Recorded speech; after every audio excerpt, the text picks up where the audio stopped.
지나간 날보다 지나간 날보다 허락한 오늘에 또 새로운 은혜 주시니 영원히 빛나는 그 사랑 안에서 나의 삶은 완성되어가네. 소망 없는 인생에 소망 없는 인생의 아픔 속에도 내 아버지 주님의 사랑 노래하리라. 세월 지나 세상이 끝난다 해도 나 오직 주를 찬양하리라.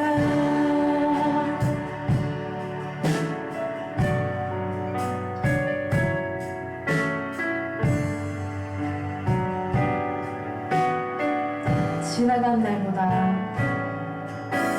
지나간 날보다 허락한 오늘에 또 새로운 은혜 주시니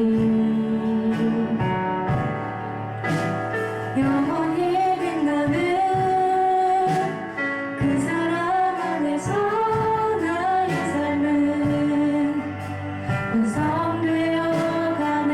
소망 없는 인생에 소망 없는 인생의 아픔 속에도 내 아버지 주님의 사랑 노래하리라. 세월 지나 세상이 끝난다 해도 나 오직 주를 찬양하리라. 소망 없는 인생에 소망 없는 인생의 아픔 속에도 내 아버지 주님의 사랑 노래하리라. 세월 지나 세상이 끝난다 해도 나 오직 주를 찬양하리. 소망 없는 인생의 아픔 속에도 소망 없는 인생의 아픔 속에도 내 아버지 주님의 사랑 노래하리라. 세월 지나 세상이 끝난다 해도 나 오직 주를 찬양하리라. 나 오직 주를 찬양하리라. 나 오직 주를 찬양하리라.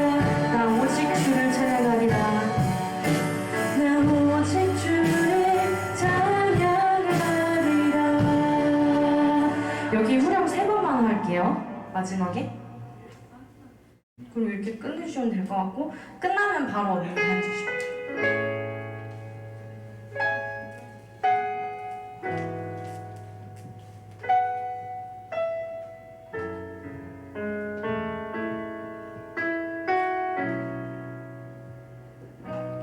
수많은 사람들 주를 따르네.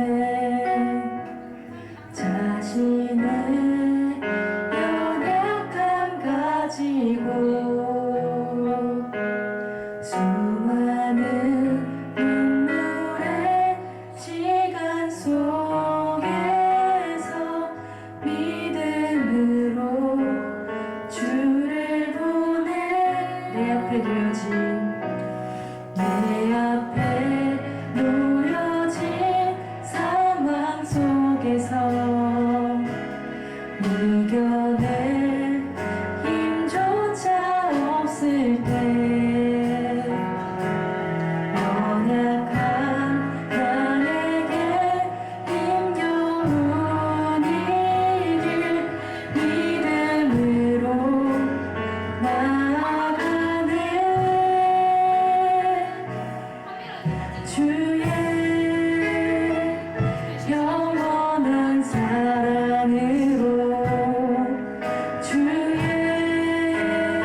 주애들이 이루시리라부터 2절 넘어가는 거 다시 해볼게요. 네. 두 마디 하는 거 맞죠? 어제?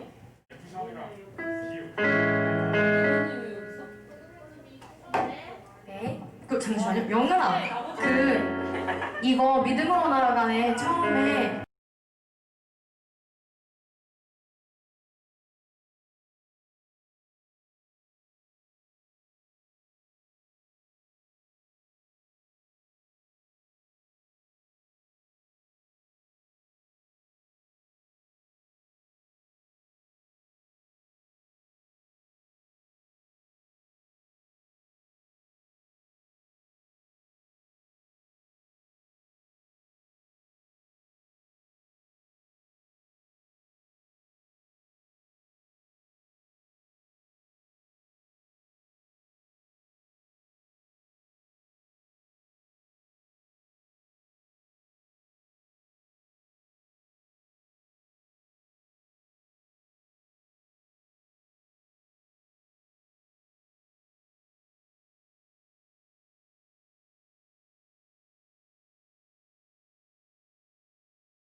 가운데 오늘 오신 여러분들 모두를 환영합니다. 또 이 시간 시선 함께 찬양하시면서 오직 하나님께만 집중하는 시간을 갖도록 하겠습니다.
시간 함께 나 오직 주를 믿음으로 나아가네 두 곡 같이 찬양하실 텐데요.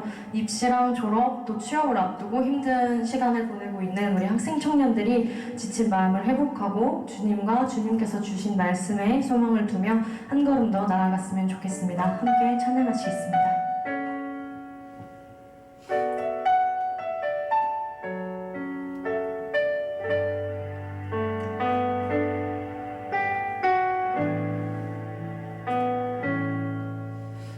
갇혀진 마음에 주님의 사랑은 빛이 되어 만져주시고 절망의 땅에도 주님의 사랑은 그의 나라 보게 하시네. 지나간 날보다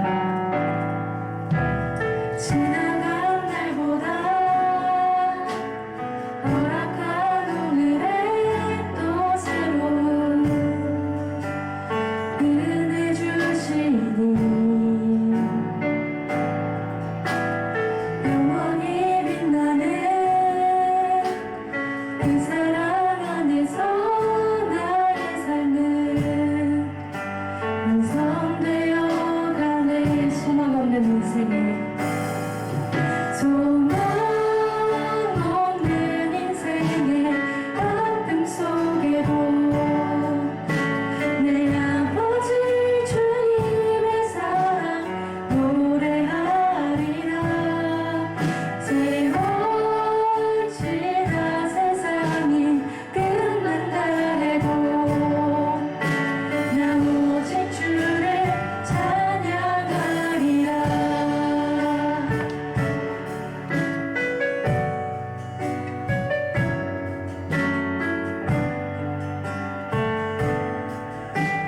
지나간 날보다 허락한 오늘에 또 새로운 은혜 주시니 영원히 빛나는 그 사랑 안에서 나의 삶은 완성되어 가네.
삶의 모든 문제들에 나를 힘겹게 해도 포기하지 않는 오늘을 살아내리라. 소망이 보이지 않는 내 삶 속에 주님만이 소망되어 주의 뜻을 이루시리라. 삶의 모든 문제들 나를 힘겹게 해도 포기하지 않는 오늘을 살아내리라. 소망이 보이지 않는 내 삶 속에 주님만이 소망되어 주의 뜻을 이루시리라. 우리 이 시간 함께 기도하실 때 하나님께 지친 마음과 믿음이 회복되기를, 또 자신에게 주어진 모든 상황을 주님께 맡기기를, 또 주님께 소망을 두고 주님께서 주신 말씀에 소망을 두기를 위해서 함께 기도하시겠습니다.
대표 기도해 주시겠습니다.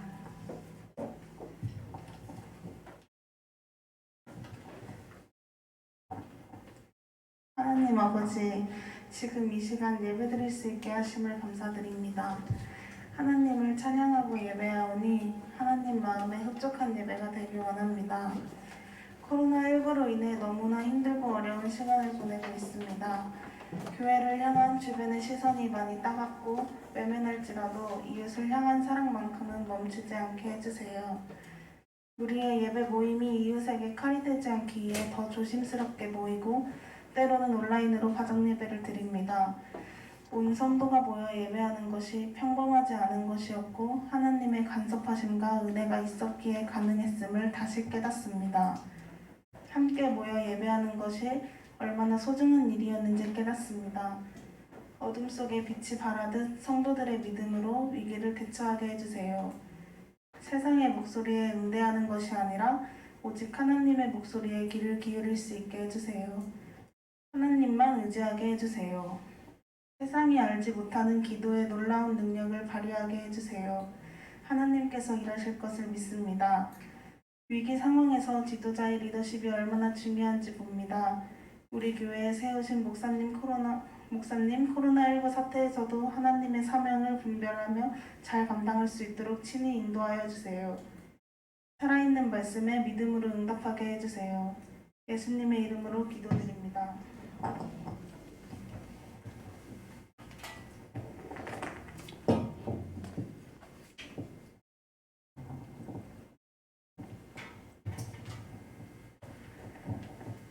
네, 오늘도 주님 앞에 예배드리기 위해서 자리를 지키시는 여러분 주님의 이름으로 축복합니다. 먼저 하나님 말씀 함께 봉독해 올려드리도록 하겠습니다. 오늘 말씀은 사도행전 21장 17절에서 26절 말씀입니다. 사도행전 21장 17절에서 26절 말씀입니다. 제가 읽고 여러분이 읽고 이렇게 교독해서 읽도록 하겠습니다. 사도행전 21장 17절에서 26절 말씀입니다. 예루살렘에 이르니 형제들이 우리를 기꺼이 영접하거늘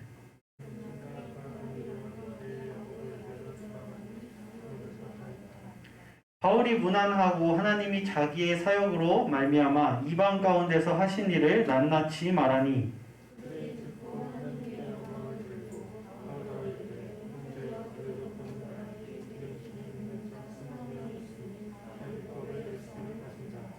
내가 이방에 있는 모든 유대인을 가르치되 모세를 배반하고 아들들에게 할례를 행하지 말고 또 관습을 지키지 말라 한다 함을 그들이 들었도다.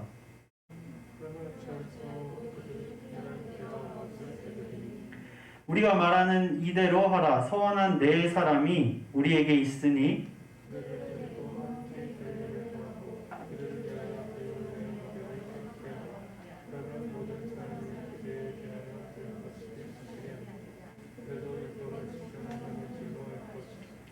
주를 믿는 이방인에게는 우리가 우상의 제물과 피와 목매어 죽인 것과 음행을 피할 것을 결의하고 편지하였느니라 하니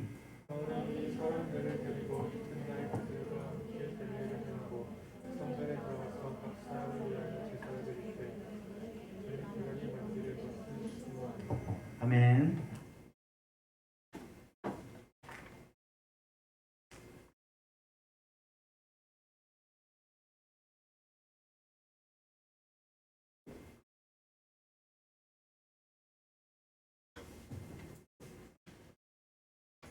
네, 하나님 앞에 귀한 봉헌 올려드렸습니다. 다 함께 기도드리도록 하겠습니다. 살아계신 하나님 아버지, 저희가 오늘도 주님 말씀 사모하고 주님 앞에서 올바르게 살기 위해서 이렇게 주님 전에 나와서 그리고 주어진 자리에서 주님께 예배드리고 있습니다. 주님께 올려드린 그 귀한 헌신, 또 예물, 시간, 그 모든 것들을 주님께서 기뻐 받아주시고 주님께서 그것을 통해서 역사하여 주시고 그 역사를 보고 또 믿음이 더욱더 날로 성장하는 우리 인천열린교회가 될 수 있도록 하여 주시옵소서. 주님께 올려드린 그 손길 주님께서 꼭 기억하시고 그들의 기도에 응답하시고 그들의 일부를 기뻐 사용하여 주시옵소서. 오늘 주님 귀한 말씀을 부족한 종이 되어납니다. 주님께서 그 말씀을 저를 성령으로 주님 대언자를 주관하여 주셔서 주님의 말씀 올바르게 잘 전달할 수 있도록 주님 도구로서 잘 사용하여 주시옵소서. 오늘 이 자리 가운데 성령님께서 오늘 이 자리에 들려 전해지는 말씀을 듣고 사람들이 각자 마음에 계신 성령님이 각자 한 사람에게 준비하신 그 뜻을 해석해 주시고 풀어 주실 줄 믿습니다. 우리가 마음에 새긴 그 말씀을 듣고 그 뜻을 알고 그 뜻을 가지고 기도하고 결단하고 한 주간 잘 살아갈 수 있도록 오늘 말씀 집중해서 잘 들을 수 있게 하여 주시옵소서. 주님 모든 예배 주님께서 주관하여 주시고 주님께만 기뻐 받아주시기 원하며 사랑이 많으신 예수 그리스도의 이름으로 기도드렸습니다. 아멘.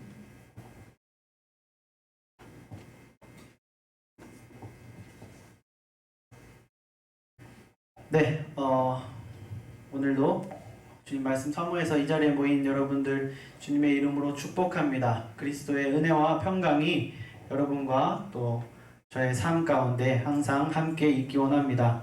오늘 말씀은 사도행전 21장 17절에서 26절 말씀입니다. 우리 학생 청년들 어저께 큐티를 다 하셨으면은 한 번쯤 묵상을 하고 오셨을 건데 보통 많은 또 사람들이 큐티를 하고 보내준 내용이 오늘 본문이 너무 어렵다라는 이야기 굉장히 많이 해주셨어요. 그래서 그럼에도 불구하고 다들 개인적으로 열심히 몇 번 돌려가면서 읽어보고 느낀 점을 가지고 큐티를 잘 해주셨고 어제 개인적으로 묵상한 것과 오늘 또 말씀을 들으면서 그것이 합쳐지면 여러분께 더 큰 은혜가 될 줄 믿습니다.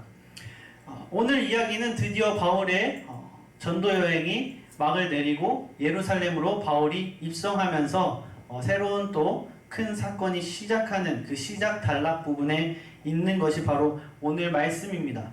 바울을 포함해서 또 같이 다니면서 사도행전을 쓴 누가를 포함해서 바울의 전도팀이 드디어 예루살렘에 17절에 도착을 하게 되죠. 그리고 예루살렘에 도착한 바울의 일행을 예루살렘 교회 사람들이 기쁘게 맞아줍니다. 그리고 바울은 그 도착한 날 또 짐도 풀고 여정을 좀 쉬고 했겠죠. 그리고 다음 날 이제 야고보를 찾아갑니다. 예루살렘 지역에 있는 교회의 최고 리더자라고 알려진 그 야고보를 찾아가게 됩니다. 그리고 야고보를 찾아갔더니 그곳에는 야고보와 또 그 예루살렘 지역 교회의 장로들, 리더들이 함께 있었죠. 그래서 바울이 그곳에 있는 사람들에게 자신의 전도 여행에 대해서 이제 저희가 전도 여행 이렇게 했는데 하나님께서 이런 역사를 하셨고 이런 열매를 주셨고 하면서 이제 선교 보고를 하게 됩니다.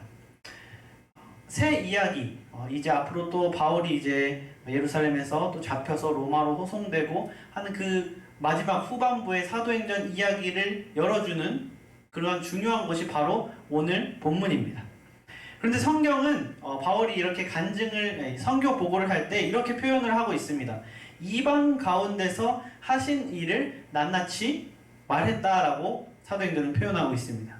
물론 이방 지역으로 이방인에게 복음을 전하러 바울이 갔기 때문에 이것은 틀린 말이 아닙니다. 하지만 바울은 선교 여행의 과정 가운데 어느 선교지든 선교지에 처음 새로운 곳에 들어가면 어디부터 갔죠? 바울은 유대인의 회당에 먼저 들렀습니다. 그래서 유대인들에게 복음을 전하고 유대인들에게 예수 그리스도를 알렸어요. 바울의 거의 모든 선교지의 첫 발걸음은 유대인의 회당에 가서 유대인에게 복음을 전하는 것이었습니다. 바울은 이방인에게만 복음을 전하고 이방인을 집중적으로 복음을 전하려고 전도 여행을 다닌 것이 아니고 바울은 자신이 돌아다니는 그곳의 사람들, 예수 그리스도를 모르는 모든 사람들에게 복음을 전하기 위해 선교 여행을 떠났고 또 가장 먼저 유대인에게 전하고 그 다음에 또 헬라인 다른 이방인들에게 복음을 전하는 모습을 우리가 사도행전 전체를 통해서 21장까지 지금 오면서 계속해서 직접 눈으로 확인을 했습니다. 그렇다면 왜 이방인 가운데서 행한 일이라고 이것을 집중해서 조명하여 이야기를 하고 있는가? 그것은 이제 뒤에 나올 이야기를 조금 더 부각시키고 그것에 대해서 중요성을 부여하기 위한 문학적 표현이라고 보시면 됩니다. 바울은 분명하게 거기서 모든 이야기를 다 했을 거예요. 내가 유대인들에게 먼저 가서 이렇게 전했고 거기서 수많은 유대인들이 또 믿게 되었고 다른 유대인들은 또 나를 공격하는 사람도 생기고 그래서 뭐 이방인에게 가게 되고 이런 모든 이야기를 바울은 다 했겠죠. 그런데 오늘 사도행전 말씀은 이방 가운데서 하신 일을 낱낱이 고하매 라고 이제 좀 이방인에 대해서 부각해서 표현을 하고 있습니다. 그것은 우리가 본문을 읽고 또 큐티를 했다시피 그 뒤에 뭐예요? 바울과 유대인들 간의 그 예비된 그 갈등을 조금 더 중요하게 부각시켜주고 있다는 것입니다. 긴장감을 더 조성을 하고 있는 거죠.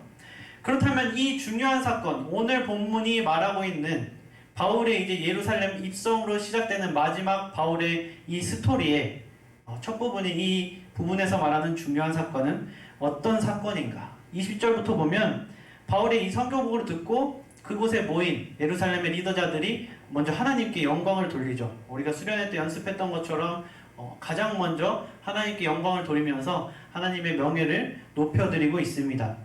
그리고서 이제 거기서 또 최도 지도자인 야고보겠죠. 야고보가 말을 떼면서 이제 이야기를 하기 시작합니다. 20절을 보면 세번역 성경은 이렇게 말해요. 개역 개정 성경을 보면서 어렵다고 하는 분들이 너무 많아서 제가 세번역 성경 버전을 20절을 가지고 왔는데 세번역은 이렇게 번역하고 있습니다. 형제여, 당신이 보는 대로 유대 사람 가운데는 믿는 사람이 수만 명이나 되는데 그들은 모두 율법의 열성적인 사람들입니다.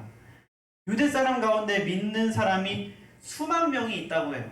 그런데 여러분 역사적으로 보면 이 당시 지금 이 사건이 일어난 당시 예루살렘이라는 도시에 있는 인구는 대략 5만 명 내외, 6만 명, 4만 얼마, 5만 명 정도가 되는 인구가 예루살렘에 살고 있다고 역사적인 자료를 토대로 알아볼 수 있습니다.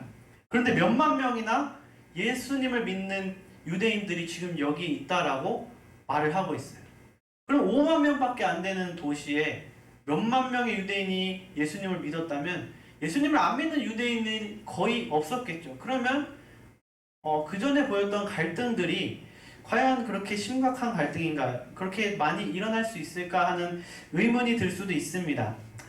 근데 그거는 아니고요. 어떻게 이러한 몇만 명이라는 유대인 그리스도인의 숫자가 나올 수 있었는가? 그것은 우리가 지금까지 큐티를 잘 해왔으면 충분히 알 수 있습니다. 바울이 에베소를 지나쳐서 급하게 예루살렘으로 달려온 그 이유가 뭐였죠? 그 이유는 바로 오순절을 지키기 위해서였습니다.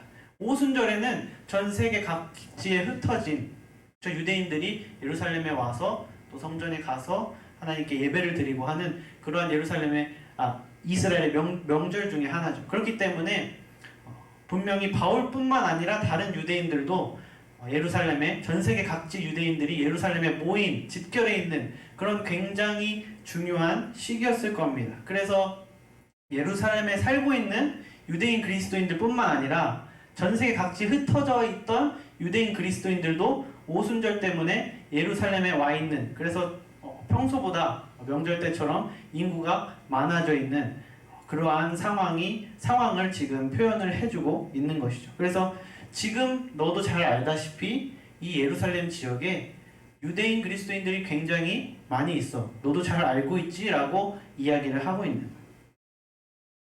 그러면서 이렇게 말합니다.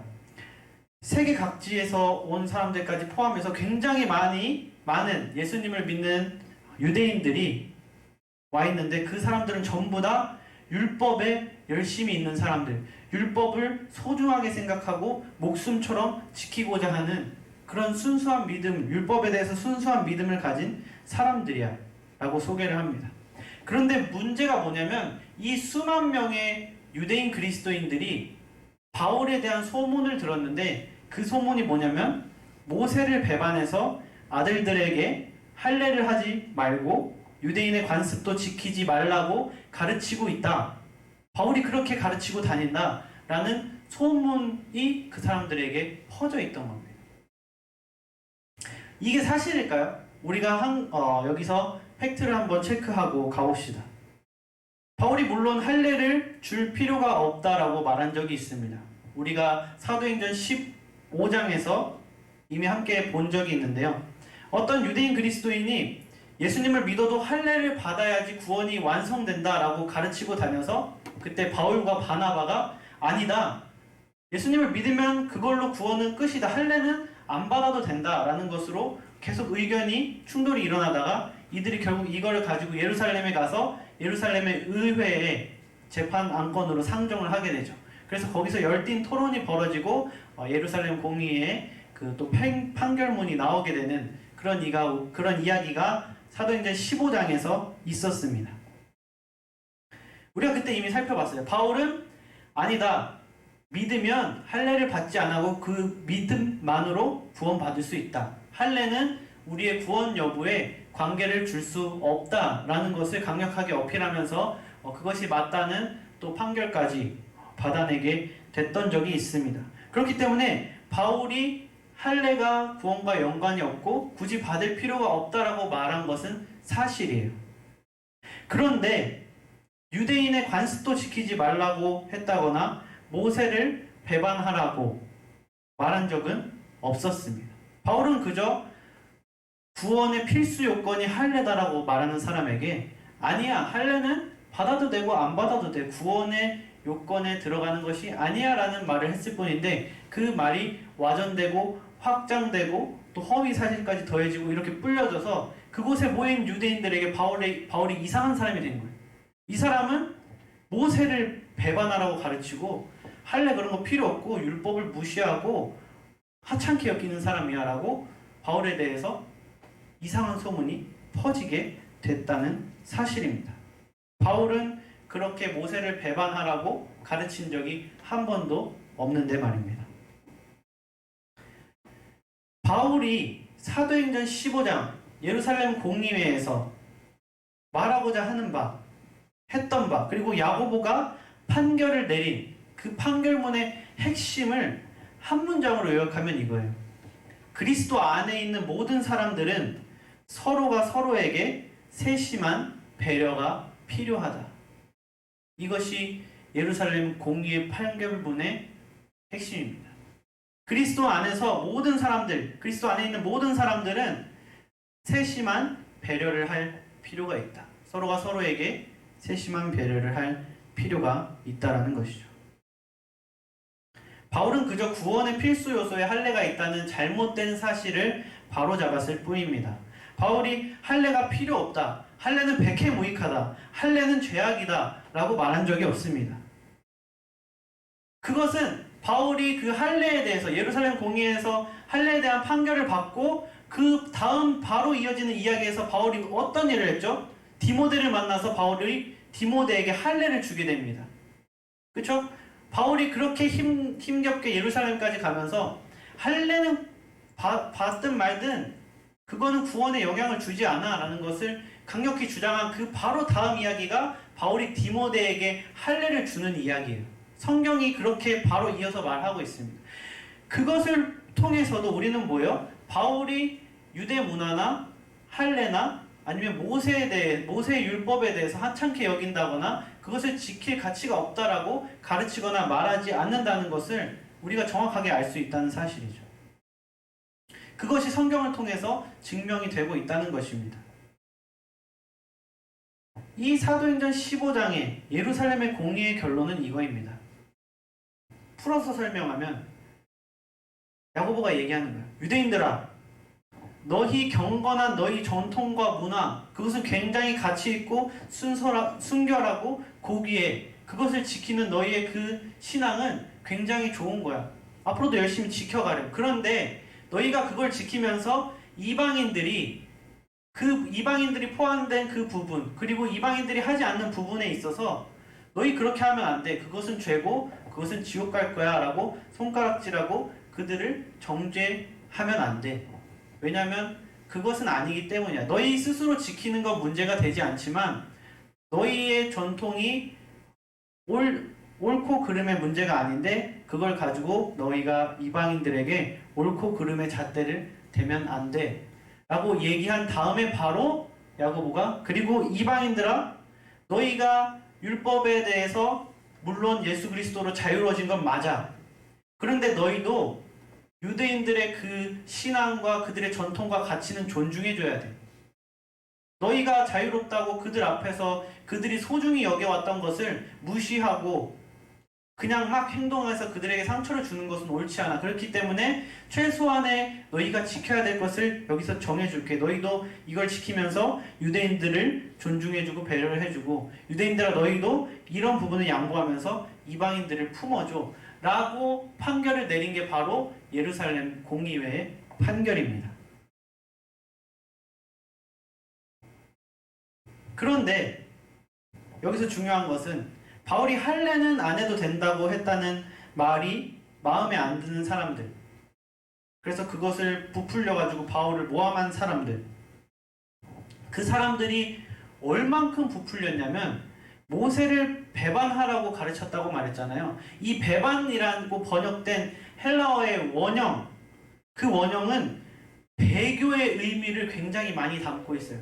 그러니까 뭐냐면 그냥 모세를 배반해도 돼 라는 것은 쉽게 말하면 모세 율법 그거 우리가 그리스도인으로 자유로워졌기 때문에 무시해도 돼, 이 정도가 아니고요. 바울을 어떻게 만들었냐면 바울 걔 신천지야. 지금 이렇게 얘기하는 뉘앙스가 바로 모세를 배반했다라는 뉘앙스입니다. 그냥 바울이 우리의 위대한 주상 모세를 무시하고 있어가 아니고 바울 신천지래, 하나님의 교회래, 이 정도까지 이야기하고 있는 것이 바로 이 표현이에요. 그러니까 이 사안이 한 명의 사도로서 존재하는 바울을 이렇게 만든 이 사안이 굉장히 중요한 사안이었겠죠. 이렇게 수만 명의 유대인들에게 오해를 받고 있는 바울의 문제를 해결하기 위해서 예루살렘 교회의 대장인 야고보가 하나의 해결책을 제시했습니다. 그것은 유대 율법 전통에 따라서 정결 예식을 거행하라는 것이었어요.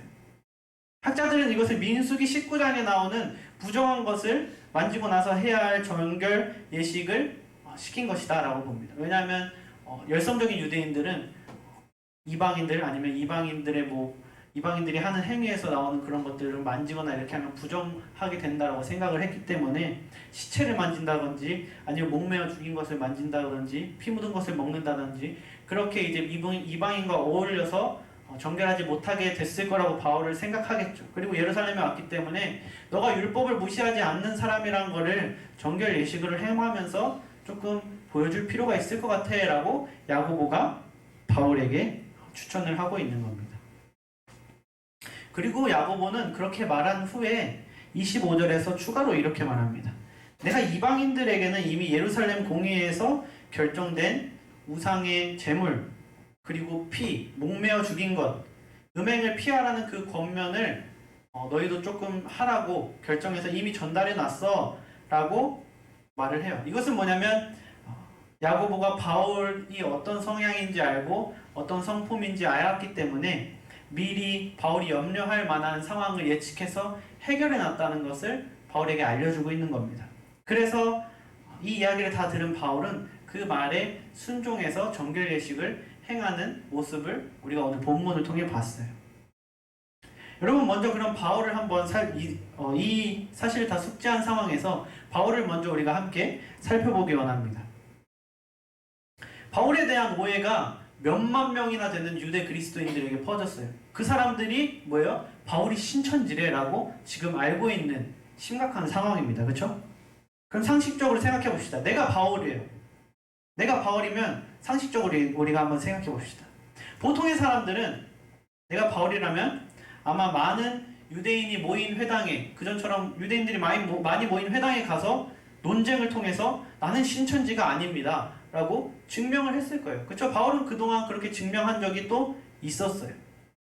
그렇게 해서 나에게 생긴 오해를 풀고 내가 받은 모함을 풀고 저는 그런 사람 아닙니다. 저는 떳떳하고 깨끗한 사람입니다 라고 말하면, 그래서 증명이 되고 증거가 있고 증인이 있고 해서 내 억울함이 풀어지면 내가 굳이 정결 예식을 할 필요까지는 없어집니다. 그렇지 않나요? 내가 거기서 논쟁한다고 해서 그게 죄고 누구를 무너뜨리는 것도 아니잖아요.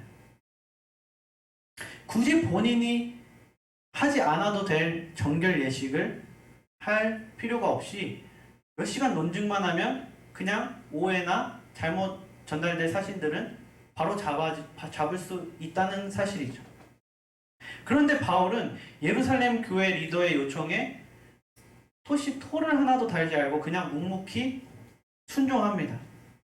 여러분, 정결 예식이 얼마만큼 그냥 할 수 없는 거냐면, 제가 민수기 19장을 간단하게 정리해 왔어요. 뭐냐면 일주일 동안 해야 되는 거예요. 그렇죠? 그리고 부정한 자가 만진 모든, 내가 정결 예식을 하는 동안 난 부정한 자이기 때문에 내가 만진 모든 사람이 다 부정한 자가 돼요. 그렇기 때문에 뭐예요? 나는 일주일 동안 사람들을 만날 수가 없어요. 혼자 정결하게 계속 유지하고 혼자 있어야 합니다. 왜냐면 내가 누굴 만나서 만지면 그 사람도 괜히 내가 한번 터치해서 부정하게 되는 거예요. 그렇기 때문에 사람도 만날 수 없고요.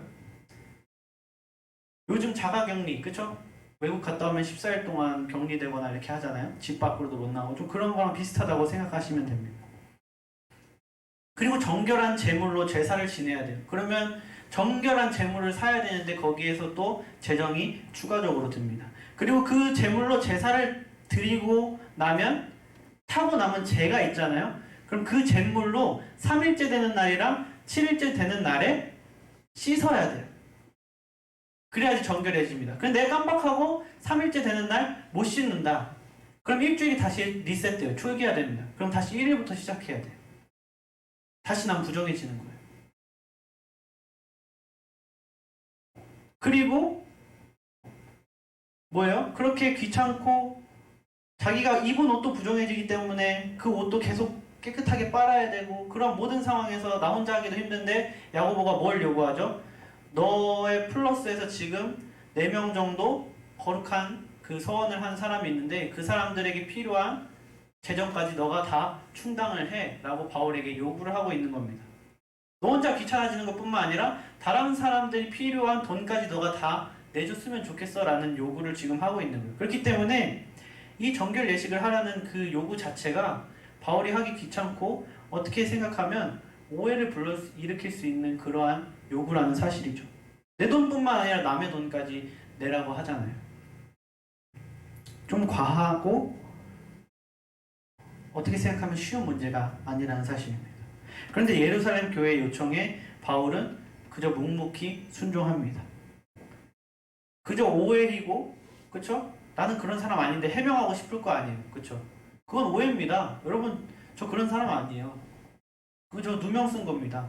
해명하고 싶고 그거 모함입니다 라고 말하고 싶고, 그리고 그 귀찮은 거 하기 싫은 이유 5만 가지가 있을 텐데 자신이 더 믿음이 있는 사람으로서 믿음이 연약한 유대인들을 위해서 야고보의 요청에 그저 순응하는 세심한 배려의 모습을 바울이 우리에게 보여주고 있습니다.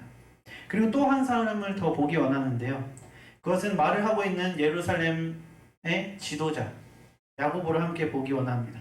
우리가 스쳐 지나가면 야고보를 그냥 스쳐 지나갈 수 있는데 한번 자세히 보면 야고보도 굉장히 세심한 배려를 하고 있는 것을 우리가 볼 수 있습니다.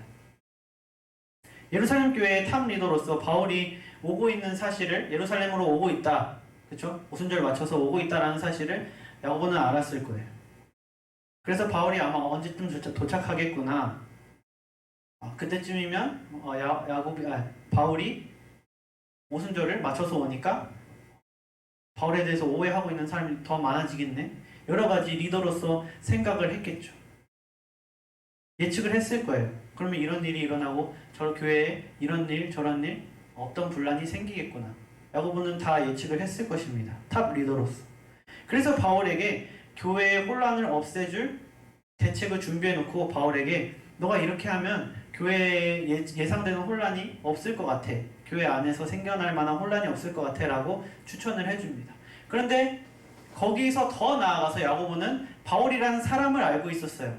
그런 권면을 들었을 때 바울이 어떻게 반응할까, 바울이 무엇을 신경 쓰고 무엇을 걱정할까 라는 것까지 생각하고 뭐예요? 미리 또 예루살렘 공의의 의결사항을 이방인들에게 전해놨어 라는 것까지 행동을 취해서 바울의 염려를 덜어줍니다. 왜냐하면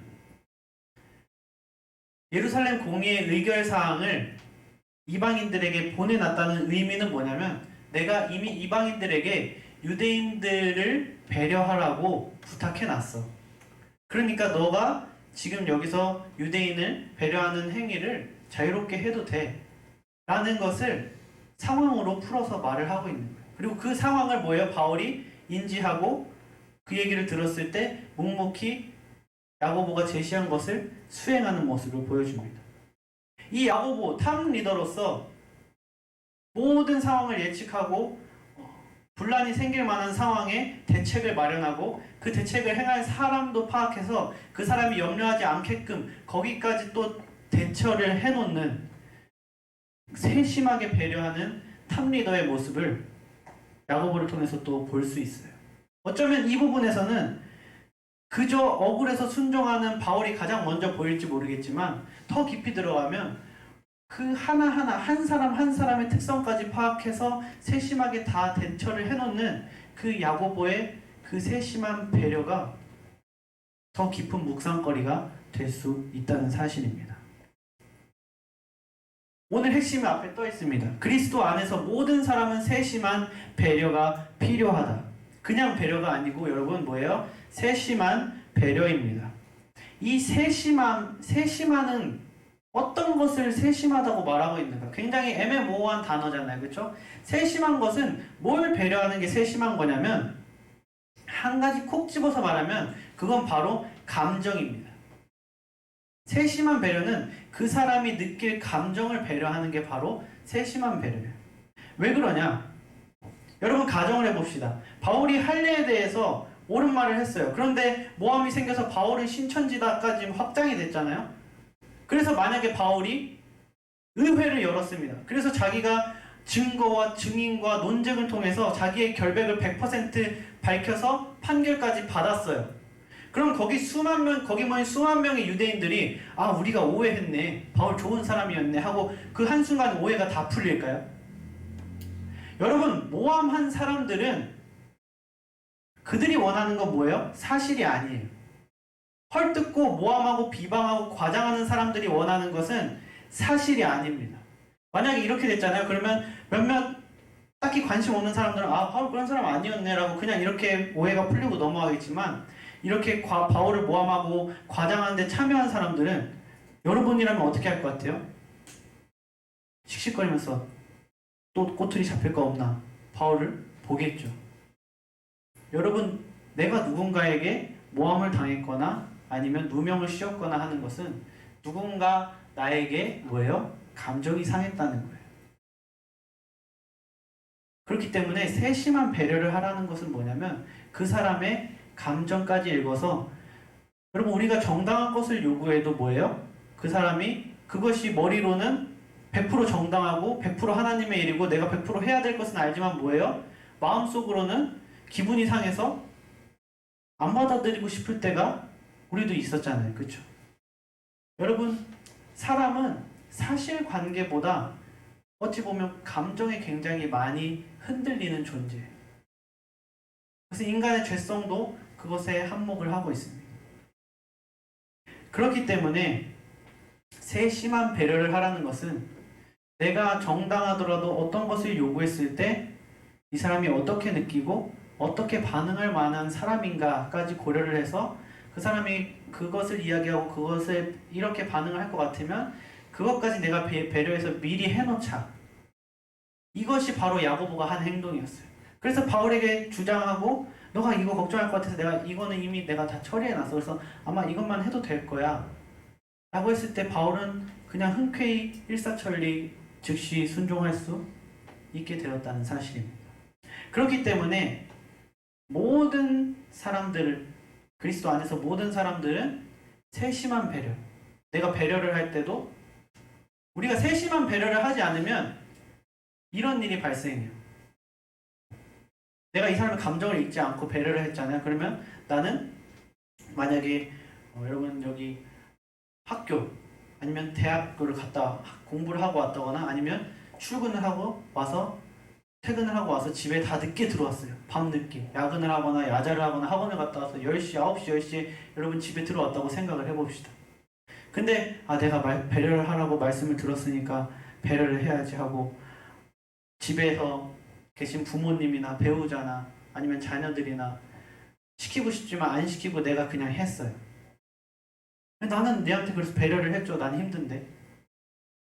근데 왜 배려하는지 이 사람은 모르잖아. 근데 나는 배려했어. 그런데 이 사람은 내가 계속 배려하는데 나한테 뭐를 더 시켜요. 그럼 뭐예요? 계속 나만 배려하네? 배려를 해주는 줄도 모르네? 이렇게 될 수가 있어요. 그렇지 않나요? 그런데 감정을 읽고 그러한 상황을 예측해서 그것을 대화로 풀어가거나 아니면 그걸 풀어갈 다른 상황을 만들거나 커뮤니케이션을 한다면 이 사람도 내가 배려하는 것을 느끼고 나도 배려할 때 뿌듯하고 그러한 상황이 생길 수 있는 거예요. 여러분, 우리가 배려를 하잖아요. 쉽게 예를 들면 이겁니다. 대학교 때 제 후배가 저한테 연애 상담을 하는 거예요. 소개팅을 나갔대요. 소개팅을 나갔는데 여자가 너무 배려를 안 한대요. 그래서 뭔데? 그래서 자기는 가서 의자도 빼주고 물도 따라주고 뭐도 해주고 뭣도 해주고 이렇게 했는데 이 정도 해줬으면 이 정도 그 똑같은 걸 바라지 않아도 이 정도는 해줘야 되는데 아무것도 안 한다는 거예요. 그래서 별로다 라고 저한테 이야기를 했어요. 제가 해준 말이 뭐냐면 그 사람은 네가 배려한 걸 배려라고 안 느낄 수도 있잖아. 배려인 줄 모를 수도 있잖아 라고 이야기를 해줬어요. 여러분, 나 혼자 생각하고 나 혼자 행동하고 난 배려했는데 쟤는 배려 안 하네, 쟤는 배려 안 하는 사람, 나 혼자 결론 내리고 이러지 말라는 겁니다. 이러지 않는 게 바로 뭐예요? 세심한 배려예요. 선생님과 학생, 부모와 자식, 친구 관계, 부부 사이, 그 모든 관계에서 감정까지 생각해서 그 이후에까지 대처해서 배려하는 그 세심한 배려가 필요하다는 사실입니다. 말씀의 결론을 맺겠습니다. 오늘 말씀의 핵심, 오늘 딱 하나 가져가야 한다면 바로 그리스도 안에서 모든 사람은 세심한 배려가 필요하다라는 것이죠. 사도행전은 오늘 본문과 15장의 예루살렘 공유회를 통해서 각자 세심하게 양보하고 배려할 부분이 있다고 말하고 있습니다. 성경에서 말하는 세심한 배려는 어떠한 갈등이 있었을 때 나는 100% 결백하고 저 사람이 100% 잘못한 상황이어도 저 사람이 나에게 세심하게 배려할 부분이 있고 내가 100% 잘못을 안 했어도 객관적으로 내가 저 사람에게 세심하게 배려할 부분이 있다라는 사실입니다. 모든 사람, 가해자나 피해자나 몇 대 몇이건 상관없이 갈등에 있어서 모든 사람은 서로가 상대방에게 모든 사람이 세심한 배려, 감정까지 생각해주면서 보듬어주는 세심한 배려가 필요하다라는 것이 바로 오늘 본문이 전해주고 있는 말씀입니다. 갈등이 있다면 누구의 상대방의 잘못이 100%일지언정 양쪽 모두가 양보할 부분, 양쪽 모두가 인정할 부분, 희생할 부분이 분명하게 있으니까 네가 먼저 하면 내가 할 게가 아니고 제가 100% 잘못했어도 내가 먼저 세심하게 배려할 부분이 분명히 있으니 해야지 라는 것이 바로 오늘 본문이 우리에게 전해주는 사실입니다. 그러므로 인천열린교회 성도 여러분, 우리 모두가 나를 세우기보다 다른 사람을 세우기 위해 그들의 감정까지 고려해서 진정으로 교회를 세워가는 세심한 배려를 실천하는 여러분과 제가 되기를 주님의 이름으로 축원합니다. 기도드리도록 하겠습니다. 살아계신 하나님 아버지, 오늘 우리가 바울의 예루살렘 입성을 통해서 바울이 유대인들에게 베푼 억울하지만 묵묵히 받아들이고 순종한 그 세심한 배려, 야고보가 준비한 그 세심한 배려에 대해서 살펴보았습니다. 우리가 세상을 살아가면서 나는 잘못이 없어, 제가 잘못했어, 그렇기 때문에 제가 먼저 사과해야지, 나는 받아줄 거야, 여러 가지 상황들의 갈등들에 마주치는 삶을 살아가고 있습니다. 하지만 오늘 성경은 우리에게 누가 얼마나 잘못한 것은 중요하지 않고 갈등 안에 있는 모든 사람들은 그 상대방에게 세심한 배려를 할 부분이 있어 라고 우리에게 말해주고 있다는 사실입니다. 그렇기 때문에 네가 먼저 배려해가 아니고 내가 이 상황에서 배려를 할 부분이 무엇인가를 생각하고 고민하고 대처하고 준비해서 행동해서 세상에 예수 그리스도의 명예를 높일 수 있는 우리 인천열린교회가 될 수 있도록 주님 우리 마음을 붙잡아 주시고 욱할 때마다 가라앉혀 주시고 또 더 사랑의 말, 사랑의 표현을 할 수 있도록 주님 우리의 마음을 악으로부터 굳건하게 지켜주시옵소서. 감사드리며 예수 그리스도의 이름으로 기도드렸습니다. 아멘. 네, 오늘 광고 말씀 드리도록 하겠습니다. 오늘 예배에 오신 여러분 환영하고요. 우리 교회 표 일어나라 빛을 발하라. 이제 올 한 해도 얼마 남지 않았는데 얼마 남지 않은 시간, 그리고 일어나서 빛을 발하면 욕을 먹을 것 같은 그런 사회 분위기가 조성된 이 순간에도 일어나서 그리스도의 이 빛을 발하는 우리가 되었으면 좋겠습니다. 말씀으로 말미암아 주일날 끝나고 주일 저녁이나 월요일날 이제 주일날 말씀을 요약해서 간단하게 한 페이지로 요약해서 또 한 주간 간단하게 보면서 묵상하면서 잘 살아갈 수 있도록 준비되어 있으니까요. 여러분 묵상 잘 해주시기 바라고요. 그리고 금주 수요일 저녁 예배에 그리고 주일 1, 2, 3부 예배는 온라인 실시간으로 지금처럼 주어진 자리와 예배당에서 동시에 진행됨을 말씀드립니다. 50명 미만이고요.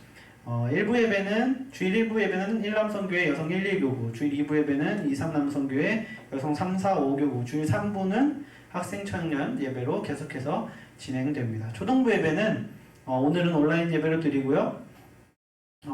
초등부 온라인 예배가 주일 오후 2시에 애톰 한 주간 가정에서 부모님과 애톰도 해야 되고 또 주일 오후 2시에 또 온라인으로 진행이 됩니다. 추석 명절 가정 예배 안내서가 뒤에 있으니까 집에 가져가실 분들 가져가 주시기 바라고요. 네.